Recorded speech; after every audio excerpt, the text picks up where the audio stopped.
My dear students of English Honours Part 2, LNMS College Birpur, today in continuation of our online classes, I am going to teach you some literary terms. You know, these terms will be asked, or you can say, you are bound to answer the literary terms or write about the facts you know about those literary terms in your third paper. Today, I discuss the term soliloquy.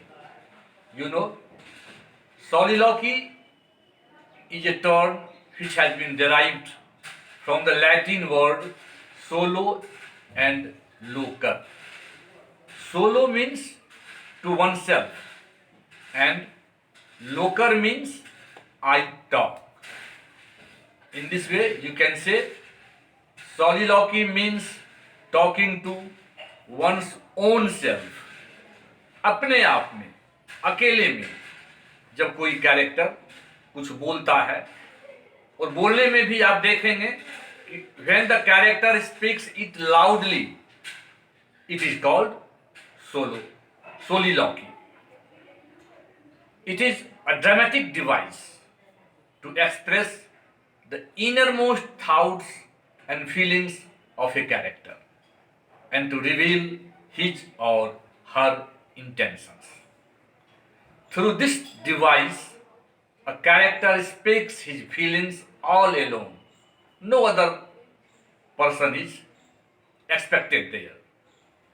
It also, in traditional dramas, served as a guide to the responses and judgments of the audience. Soliloquies were frequently used in dramas, but they went out of fashion when dramas shifted towards realism in the late 18th century. But nowadays, due to some budget restrictions in the theaters, they have once again come back into fashion. You know, Dr. Faustus by the great dramatist Christopher Marlowe opens with a long soliloquy to express Faustus' frantic moral and emotional conditions. Shakespeare's play Hamlet, to be or not to be, I think all of the students of English must be knowing these words, to be or not to be. This is derived from Shakespeare's Hamlet, and you know, it is considered the best of its kind. A similar device in drama is aside, in which a character reveals his or her thoughts and intentions to the audience very briefly. It is inaudible to other characters present on the stage. But you know, so far as the question of soliloquy is concerned, it is uttered loudly. So this is the difference between soliloquy and aside. You know, these devices were very common in Elizabethan dramas, and it continued to the latter part of 19th century. Later on, some dramatists who conveyed only the illusion of real life exposed the characters and guided the audience through indirect means. But the latest example of soliloquy may be seen in E.O. Neill's Strange Interlude in 1928.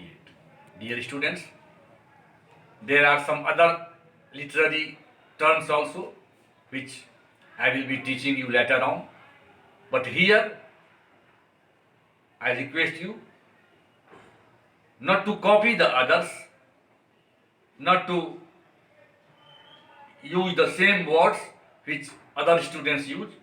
You and every student of at least honors standard they should try to write in their own words.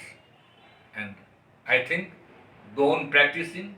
And if you have any problem, you may call me on my personal telephone number, as you students always do.